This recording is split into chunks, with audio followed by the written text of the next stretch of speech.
What if I told you that the luxury bags you've been coveting for years, the ones that cost a small fortune, might not be as exclusive as you think? Why this bag from our factory only costs you 1,000 USD? Have you all seen that TikTok by the Chinese guy exposing how luxury goods are actually made? The only real difference? China ships the products to Europe, slaps on a made in France or made in Italy label, and boom, luxury? It's ridiculous. Imagine dropping thousands of dollars on something that's mass-produced, with only a tiny made in France label differentiating it from something that could be made in a high-tech factory in China. Sounds outrageous, right?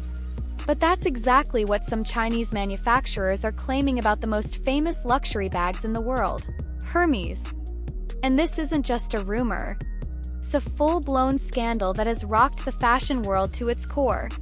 Stay tuned, because what you're about to hear will change the way you view luxury forever. For decades, Hermes has been the epitome of luxury, with its bags often seen as the ultimate status symbol. These are pieces of artwork. These artisans train years and years to make one of these bags. Fabrice is doing the last stitching on a Kelly bag. A Kelly takes around 13 hours to be made, depending on the materials that we make it. Our artisans, they need to do 4 years of training to be able to manufacture a Kelly bag. Well, Hermes says, made in China, does it feel cheaper? No, that's not a quality issue. It's luxury brand washing. Hermes, you guys, it's time to show off your factories. No, I don't want to wait to go on YouTube and watch a beautiful documentary and show them off right here on TikTok. Let the world see. Okay, get like China. You gotta be ghetto about it. Just let people know. These bags, Birkin and Kelly, have long been associated with old-world craftsmanship, artisan skill, and exclusivity. We've been told that each bag takes hundreds of hours to make, crafted by highly trained artisans working in candlelit workshops in Paris. It's an image that's been sold to us over and over again. But what if this image isn't entirely true? Enter the Chinese manufacturers, workers from the very factories that allegedly produce Hermes bags. These insiders claim that the bags you're paying tens of thousands of dollars for aren't made by Parisian artisans, but are churned out in factories in China, with the same leather, hardware, and stitching. It starts with 30 distinct cuts of leather and can take 20 hours to complete, 4 hours for just the handle. Put the finishing touches on a Kelly, the most difficult bag to build. Artisans rely on their training and muscle memory to make every bag. The only difference? The label. It's the perfect illusion of exclusivity, crafted not in the heart of Paris, but in the heart of China. Question now is, have we all been sold a lie? It's hard to ignore the fact that for years we've been led to believe that only the finest craftsmanship could justify the price tags on Hermes bags. Yet, these factory workers say that's not the case. They argue that these luxury bags are, at their core, mass-produced items, identical to those made in factories around the world, except for one key detail: the Made in France label slapped on them. Then, it all exploded, thanks to a TikTok video that went viral. A Chinese manufacturer, who claims to have first-hand experience working on these bags, exposed the process. Got a lot of requests, do Hermes next. And that's why we're here in the Highland Park Mall. In Italy, made in China, or maybe made in Chile. Oh yeah, that should be a thing, by the way. I have spent over $100,000 of my own money dissecting luxury bags, cutting them open, analyzing every stitch, every layer. Why? Because I had to know what made those bags so expensive. It was the smoking gun that no one saw coming. He revealed that the bags, the same ones that retail for over $30,000, are being produced in factories overseas with the same materials and assembly process. The only thing that makes them different is the Made in France label. And suddenly, the carefully constructed image of Hermes as a brand synonymous with pure craftsmanship began to crumble. But that wasn't all. TikTok videos sparked a wave of other videos, photos, and even insider testimonies from factory workers who were openly claiming that these bags, the so-called symbols of wealth and exclusivity, are made in ultra-efficient, high-tech Chinese factories. And what shocked the public even more was the fact that the workers called these bags authentic, not counterfeits. This raised a new question. If these bags are made in China, what exactly are we paying for? Is it craftsmanship? De l'entrée, où on me donne des morceaux de cuir jusqu'au moment où je vais avoir livré ma pièce, je veux pas qu'on reproduise un geste de façon indéfinie en se disant bon bah je fais toujours ce même geste et je pense qu'on est vraiment là pour apprendre un métier et pas des tâches. Or just the brand name. Hermes wasn't about to let this slide. They immediately filed lawsuits, accusing the manufacturers of defamation and intellectual property theft. Their legal teams went on the offensive, trying to protect their precious brand image. But while Hermes was gearing up for battle in the courts, something deeper was happening. The public's perception was already changing. Lawsuits may have stopped the spread of the videos, but it couldn't stop the whispers. Hermes tried to shut it down, but it was clear that the damage was already done. Even as their legal teams continued to press forward with lawsuits, more and more people were questioning, how did these bags become worth so much? Why am I paying $30,000 for a bag that costs $600 to make? And while Hermes insisted that every product is handcrafted in France by elite artisans who undergo years of training, their message fell flat. Trust had been broken. Point is, I think it's crazy how designer brands have been selling things for thousands when China sell them on and literally they're so cheap. If the Chinese manufacturers are making the same, like the actual Birkins, and then they are also selling these on the side as well, technically this is an absolute fucking bargain because it's the exact same material as a Birkin. And no matter how many lawsuits they filed, once the truth had been revealed, it couldn't be unseen.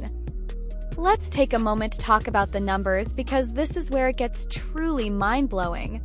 According to the insiders, producing one Birkin or Kelly bag costs around $600. That includes premium leather, skilled labor, and hardware. Not bad, right? But here's where it gets crazy. The retail price for these bags ranges anywhere from $15,000 to $40,000. That's a markup of more than 25,000%. So what exactly are you paying for when you purchase a Hermes bag? Certainly not the cost of materials or labor. No, you're paying for the story. You're paying for the Made in France label, the heritage, the aura of luxury that's been so carefully crafted over the years. The truth? You're paying for branding, and nothing more.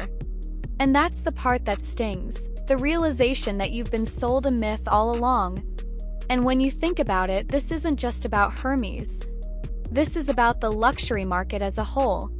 These brands have spent decades cultivating an image, an aura of exclusivity that makes their products seem more valuable than they really are. But now, with the truth coming out, many buyers are starting to question whether they're really getting what they paid for. Now, let's talk about the ripple effect this scandal had on the resale market. Once the news broke, it didn't take long for the buyers, collectors, and resellers to start asking the hard questions. How do I know this Birkin is real? Was I duped into spending 6 figures on something that was mass-produced in China? The resale market, which has long been a lucrative business for luxury items, started to take a hit. People began pulling listings for their luxury bags, unsure of their authenticity. Some resellers even had to quietly remove certain bags from their platforms while they conducted authenticity checks.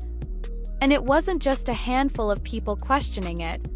Social media exploded with discussions, with many buyers admitting they felt embarrassed, even violated, after realizing that what they thought was a symbol of exclusivity might just be a cleverly marketed product.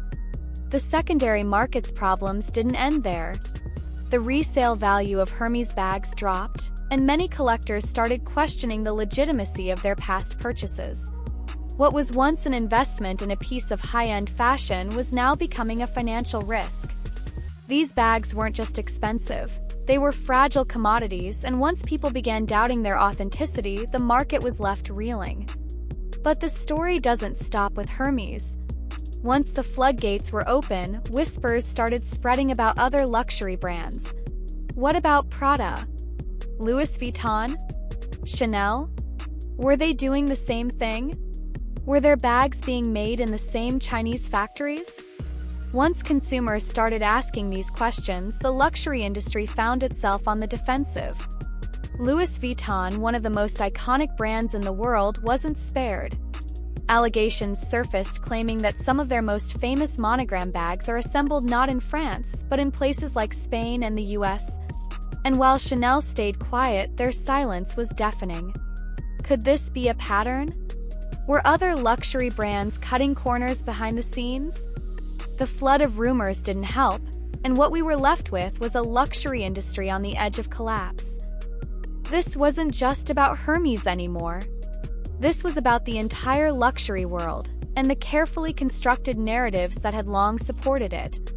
Consumers weren't just questioning the authenticity of their bags, they were questioning the entire idea of luxury.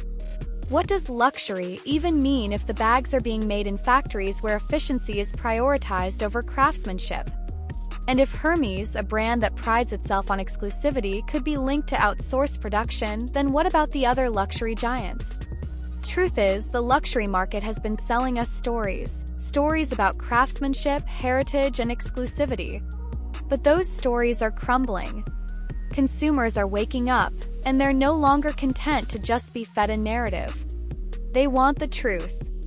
And as that truth becomes clearer, it's not just Hermes feeling the heat. Every luxury brand in the world is now under the microscope. So, what's next for the luxury industry?